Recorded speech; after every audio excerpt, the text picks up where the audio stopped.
Yeah, had to We are get live. outside. Perfect.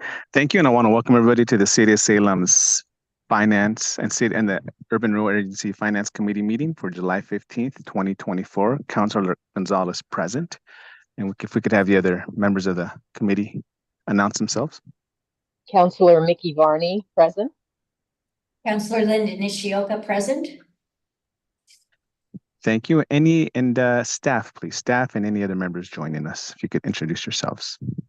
Keith Staley, City Manager. Josh Eggleston, Chief Financial Officer. Dan Atchison, City Attorney. Kelly Langenbach, Budget Manager. Shannon Thomas, Admin Analyst. Jenny Matichek, Chief Accountant. All right. Perfect. Thank you so much. Let's see. So we're calling the meeting to order. And also, I'm looking for someone to make a motion to approve the minutes of our, June 17th. I so Meeting. move. This is Linda. I so move. Perfect. I second.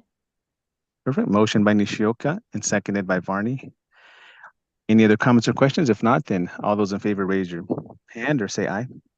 Aye. Any opposed? Awesome. Minutes approved. Josh, Keith, anybody for public comment signed up? No, not today. Not today. Okay. I see no action items, no management information update items. So I think we'll just move on to number 6. We're just whizzing right through the agenda. Back to you, Josh, for the quarterly financial reports update. Thank you, Mr. Chair. And if you're in the room, I handed out Q4 and Q3 for the city from fiscal year 2023. If you're not in the room, there's links in the email I sent earlier today, so everyone should have that. And I'm going to share my screen just to make sure we're all on the same page.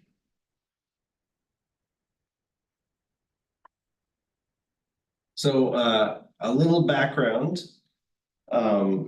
We've been talking about quarterly reports for a little while. There was discussion at the budget committee, and then recently there was a council motion to bring quarterly reports back to the city council within 45 days of each quarter being complete. So what that'll do is it'll make us go to the budget committee and the city council with those quarterly reports. They'll be pretty timely with the city council, and then the budget committee will get them at their next available meeting to view those. For this body, what I was hoping, what I think we alluded to last meeting was to kind of walk through the current quarterly financial reports and talk about what you might like about them and things you might want to add or change. We really have 2 different formats. One is for Q1, 2, and 3, and then we have a longer, more in-depth report for Q4. So to start with, I'm just going to walk through Q1, what that report looks like. You should be able to see it on your screen. It's a pretty high level report, but consistent for all 3 quarters. Q1 is a little challenging to learn much. A lot of things with government are on an annual cycle. Sorry, you have Q3. Yeah, we have Q3, but it looks like the numbers are, at least the top number was the same. I printed a different one than I pulled up, so sorry for those online. Thank you. So Q3, similar to Q1. It starts with a summary of general fund resources. It lists the budget, the actuals through the end of the quarter as a % of the budget, and then the difference between the current year to the prior year. So you get a couple of things there. You see how you're doing with the budget, and then you see how you're comparing to the prior year. And those 2 things can be pretty interesting. If you've had cost increases, you should see those in the difference between 22 and 23. And then as a % of budget, you can see how you're doing with that as compared to the financial plan. Other taxes, can you tell us what that is? Yeah, that's the marijuana revenue, Okay, local marijuana tax. okay, thank you. A really good question. On the right, the by the number section, there's just some narrative that goes with some of those larger changes. The middle section, this expenditure by department, the motion that was made at city council actually just referred to budget and actuals by department. So this little box here would fulfill that requirement. We're planning on keeping everything else plus what you all might recommend. But this expenditure by department shows the budget. In this case, for fiscal year 2023, the actual through the end of the quarter. And similar to revenue as a percent of the budget and the difference between the prior year and the current year. And then a little bit of narrative that correspond to the expenditures. One thing that's interesting, maybe not interesting, but helpful to note is that our payrolls don't always line up with quarters exactly. So if you're at 75% of the year, it doesn't necessarily mean you're at 75% of the payroll. In this case, you're at 73.2 of the payrolls. So that's, and most of our expenses are related to people. So you see a lot of those numbers correspond to those percentages for personnel. On the second page, the quarter 1, 2, and 3 is 2 pages. On the second page, you can see other funds. Similar information, but rolled up for each individual fund. So on the left, you see the resources in blue, and on the right, you see the expenditures in orange. It shows the actual through March, and the percent of budget and the difference from the prior year to the current year. And you'll see some asterisks with some explanations down here at the bottom. And then a little bit of narrative about the resources and expenditures for all the other funds. I think I'll just jump into the fourth quarter, and then we can talk about if there's things that are helpful from the fourth quarter that you might want to see for the other ones or vice versa.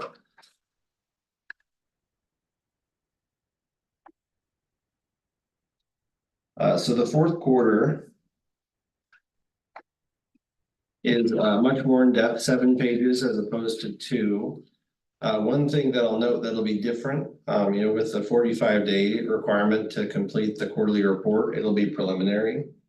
So the end of the year just happened June 30th. So right now there's still expenses happening that relate to last year. There's still revenue being accrued to last year, and that'll happen through the end of August. And depending on certain factors, it could even happen in September. And we don't technically close the fiscal year until the audit's complete, and that is usually in December. So these it'll be preliminary, we'll say pending results of final audit. But we'll, I think it'll still be helpful, but it just won't be final. As opposed to like this one in fiscal year 2023, it came later. It'll tie it to actuals.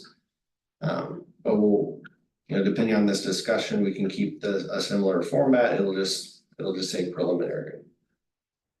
So to that, would the other quarterlies, would they be a little bit more easy to prepare? It's just the last Correct, quarter yeah. because everything's coming in. Yep. So that's the one that you may struggle with the 45 days, it sounds like. Yeah, exactly. Yeah, quarter 1, 2, and 3. If there's something that comes in later, it just gets posted later. Yeah. As opposed to that, June is usually larger because a lot of things get posted in June. Okay.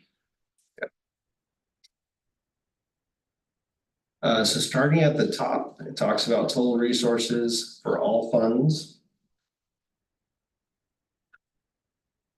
You can see working capital, sales fees, license permits, internal and intergovernmental taxes, all others. This one's a little bit different because you're looking at all funds, not just general fund, not just funds with people in them. So there's other capital construction that comes into play here. The total expenditures, 522.22. have a little explanation here about the number of employees and a lot of the costs that happen here. A large portion being the employee costs. And again, since you have, non-personnel, non-operating funds, you have debt service and construction. So you'll see more activity in the debt service category and the supply services and small equipment because of that, those non-personal costs. A little bit of narrative around the year-over-year change. And then we go into some specifics about the general fund results for resources and expenses.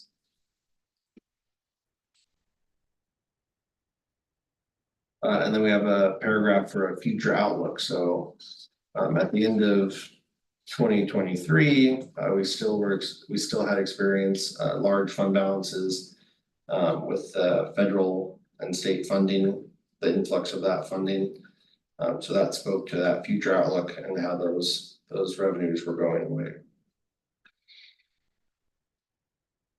And then more in depth than you see on the quarter 1, 2, and 3.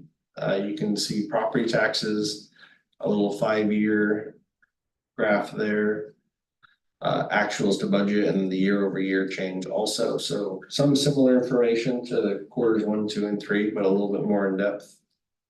And you can see that for multiple categories, like this one calls out the marijuana sales tax instead of it just saying other taxes. Okay, thank you. Wow, down 26%. Remember we talked about. It went up and then it went down, yeah. We've had quite a correction with that and also with alcohol sales. Yeah, that's true. Has your alcohol gone down as well? Yes. Yeah. Really? It spiked during the pandemic and then it came back. Yeah, I can understand The next page is a general fund expenditures by department. And this one, we go a little bit more in depth than the previous quarterly report. So you can see by category. So the personal services, materials and services, capital outlay, transfers, and debt. I think a good example is the mayor and council. There's no people in those cost centers. So you just see the materials and services costs. And then again, you get the actual to budget and the year-over-year change there on the right. We do try to do a little color coding, so if it's a negative number, it'll show up as a different color. Then a little narrative. And then the rest of the report is these little snapshots for each individual fund. And it's a lot of information in a little tiny row. But similar to the general fund look, you can see the category breakdown. For example, the transportation services, you can see personal services, 6.6 million. And so you can see the actuals to budget, and then the year-over-year change, and then you can see the fund resources there on the right. Which is pretty telling, like there for fiscal year 22 and 23, fairly flat for the transportation services. So those are things that you want to look for, when things are flat, going down, going up, the trend is pretty telling if there's a challenge. I'm trying to see, I think we have different colors for anything that is negative. For the various funds. Yeah, any questions on either of these formats for either the quarterly 1, 2, and 3 or for the fourth quarter version? Josh, this is Jose. I don't have any specific questions, but I appreciate the information. I appreciate the narratives at the bottom, sort of each section. Sort of want to avoid, here we are as a finance committee trying to make it simpler for the council. So we bunched up all those new fund policies together, and then, it becomes a discussion about not being transparent. So I appreciate this information, and having this separated the way it is. It's pretty clear. I mean, it's anybody that has any questions or doubts, I mean, there's a lot of information here. So this is great. Yeah, absolutely. I agree. I think it's a lot of great information. A lot of this I could see going into an appendix at the end. Because I'm just thinking about simplifying things at the beginning and then with the ability to go into depth further on, just depending on whoever is reading it and how far they want to go into it. We can get into that with a discussion. I like the color coding of the cells. I think that's really helpful. I'm a little challenged, and it's not just my screen, but just the text and the tables are kind of small in that earlier portion. And that's something else I'd like to talk about is, way towards the beginning. I mean, there's a lot of information there, and I'm trying to think about how to introduce it, as I said, at a very high level at the very beginning. Like having, well, we can talk about suggestions for kind of tweaks in the format in a little bit. But I don't have any comments or, questions about this. It looks really good. It's lots of information. Yeah, appreciate those. It's always a balance, right? How much do you include and how much do you direct people to? I will say we do have the transparent reporting portal, where all our financial information is posted. So at some point, I think there's value in directing people there to look for more information if they want more detail, as opposed to trying to squish it all into several pages. Yeah. So I Yeah, find, oh, go ahead, Okay, Mickey, I'm sorry. sorry, go ahead. Oh, I wanted to say, I would agree with directing folks elsewhere. I'm still not sure exactly what the council wanted by these quarterly reports in terms of length and depth. I know that's something that we were gonna talk about here and et cetera, but I just didn't get a clear direction. Yeah, that's helpful. The wording of the motion was very specific. But going back to the discussion with the budget committee, I think it was a little bit more comprehensive. Even going into talking about operations. I think if we want to do something with operations, maybe we keep that more on the policy agenda update or other things, and this is more just the financial side. It feels, it might be confusing to try to conflate those two things together. There's certainly an operational impact with the financials, but I just don't know how far we'd want to go there. Josh, when you say operations, what are you referring to? What would you see in that? I think the example was, departments talking about challenges in their organization. So maybe that's, adding snippets about trouble hiring people or challenges, if you had a large expense at the water treatment plant or something, maybe you'd talk about those. And I'm just not sure how far we want to go into it. I think if it's impacting the financials, we'll probably mention it. We have a lot of narrative already. But I don't think we want to say, oh, here's this department section, and then we move on, maybe if it's just notable. But it's up to at this point, I'm looking for direction from the finance committee, and eventually, city council is going to get, the quarter 4 for fiscal year 2024. And I'm sure if there's other things that are desired, I'm sure they'll be mentioned.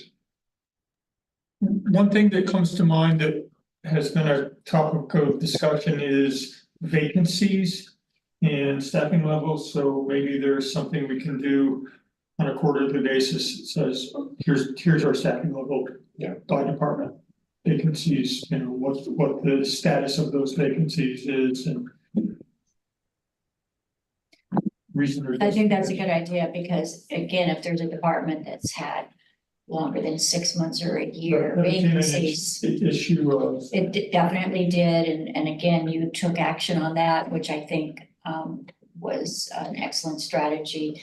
And then and so just having departments let us know where they are, I think that will potentially help and recognize that really general budget is people and how that fluctuates can affect the funds, either lack of or availability. So I think that's good. I was going to say that, quite honestly, I feel this is a very nice, like a single piece of paper. You can do the comparisons, you can see, you can look to see the percentages for those quarters, 1, 2, and 3. This might be all that you would need to provide. And then as the year ends and things come in, like for fourth quarter, just basically like you've kind of done it here, I think this, having this graph is very good. I like this page. I like this page a lot. Yeah. And so I think that visually people can see, that the ups and downs and the percentages and then pull out certain things. And if they needed additional explanation, they could then ask you. And it's like the question, how much do you give? Because too much information then just starts to feel like, it's just beyond what we can absorb. Right. One other thing that we've heard repeatedly is fund balance. So where would that be addressed? So we talk about it in all 4 of the reports. It's in the resources category. The only 2 points that it really makes a difference is like quarter 1 when you start out the year and quarter 4 when you end the year. Right. That's when you're going to see the change. Right. That's So either you're adding or you're subtracting to fund balance. So that's always an important thing to note. So maybe that's, quarter 4 is already larger, but maybe that's an additional. break that out. Yeah. Again, I'm just gonna repeat that, giving these, like this quarter 3 example, reviewing that, and it should be something that the counselors would have an opportunity to review and not have, basically not be overwhelmed. And then they can ask questions. So I think that this would be helpful and it would address the request. But if then it solicited further questions, then maybe those answers could come at the next meeting. Yeah, absolutely. I'm curious, Counselor Gonzalez or Counselor Varney, do you guys agree with those 2 points, at least talking about vacancies, fund balance, and then kind of the simplicity of the quarters 1, 2, and 3? This is Jose. Yeah, I 100% agree. And I think there's enough information here that, if they want to dig a little deeper, no problem. I'd rather have, a little more information if possible than probably ask, but not too much, because then, it'll just get a little too confusing. But I agree with those. Yeah. Yeah, I agree too. What's on page 1? I was just curious. Where's Of this the- page 1? Of the fourth quarter or the third quarter? This one that we're on, or is this the first page? So this is so there's a citywide results for all funds. So it shows the total resources that happened for the year and the total expenditure. So it's kind of that overarching view for all the funds. And maybe it's not very helpful. Not, kind of when you roll things up, you lose that visibility for individual It funds. looks like we have plenty of money, Josh. It does. I didn't mean to laugh so loud. Yeah, I will tell you that this was probably a page that it was like, okay, let's get down, like. Less valuable. Yes, less valuable. That's a good way to say it. I did think it was interesting. I think it was Fort Collins. They had an opening page that talked about, it just I had, didn't open that up, so thank you for doing that. kind of performance at a glance, so just basically a really quick, hey, are there any problems, and if you don't go any further than the page 2, you know that you're on track for revenues, you're Oh, on track that's for nice. expenses. Without going any deeper, so I didn't know if that might be a good, some version of this. Looking at, hey, things are coming in as expected, things happen as expected, that would be. Is there anything else on this, what they had that you felt was helpful? They have a lot of information. Very similar to what we've seen before. I mean, they display it a little bit differently, but yeah, it's very similar to things that we show. They show a report by month, if that's at all helpful. It's quite a few more pages. Yeah, looked like 14 or something. And they go into kind of extreme depth for some of the categories. Yeah, I thought it got kind of monotonous from page to page, in terms of figuring out what was what, but I did like that performance at a glance. The code down at the bottom of the page for what on track means. I guess that's on the first page, so they're fine with that. But that was the first thing I saw when I first looked at it. I went, what does on track mean? Of course, then I scrolled down to the bottom of the page.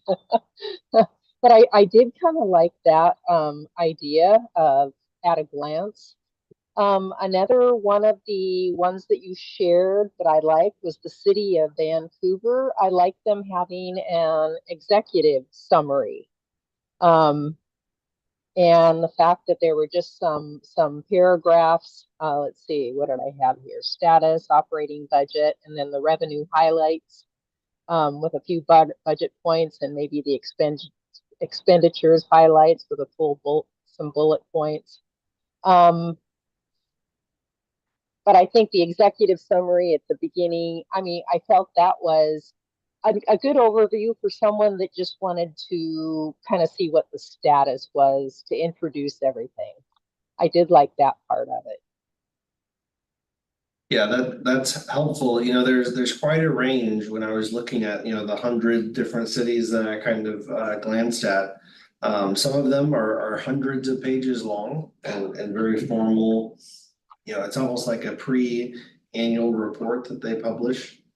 But I agree, some kind of executive summary might make sense. Or well, this is just a memo. I would say it probably only makes sense for the year-end one, to give that Right. context, for kind of that larger discussion. Prior to, a few months later, we're gonna publish, a couple 100-page, annual comprehensive financial report. So we're trying to bridge, year end, you get timely information versus waiting for all the information a few months later. Right.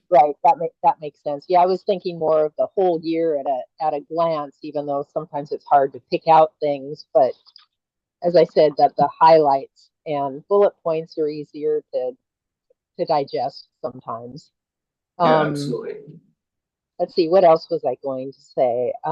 In the regular tables, not the ones with the color-coded cells, but just the ones that had a lot of the numbers, and this could go back to the quarterly ones too.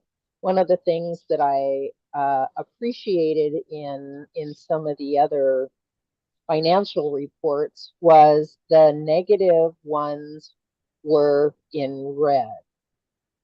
Not the cells, but the actual numbers themselves, because they stood out a little bit more. So when you go over to the far right, if there are any negative ones, let's see here. Yeah, that's helpful. I found that. Picking your phone. Yeah, exactly. Oh, go ahead. Yeah, I found that helpful, just so you could kind of at a glance see the ones that were maybe changed or I guess actually right now I'm looking at the city of Spokane's, and they had a column that was percent variance year to date, and then dollar actuals year to date versus the prior year. And they use favorable and unfavorable in each one. And unfavorables are unread. I was just going to suggest looking at the Spokane one too. I did look at a couple of others because I was just kind of curious. Yeah. I'm just throwing ideas out there.